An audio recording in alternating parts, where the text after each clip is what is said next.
என் கை என் உடம்பை காயம் செய்தார், எங்கே கூறிடுவேன் என் உயிரே?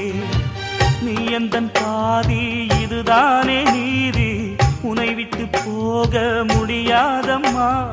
மறைந்தாலும் நான் மறு ஜென்மமே என்றும் தேடி வரும் சொந்தம் இது கண்மணி. அதை தள்ளிவிட நியாயம் என்ன கண்மணி? இது நீ இருக்கும், இது நீ இருக்கும் நெஞ்சமடி கண்மணி. இன்று யாரடிச்சு விம்முதடி கண்மணி? ஒரு வீடு கட்டி வச்சிருந்தேன் கண்மணி, அது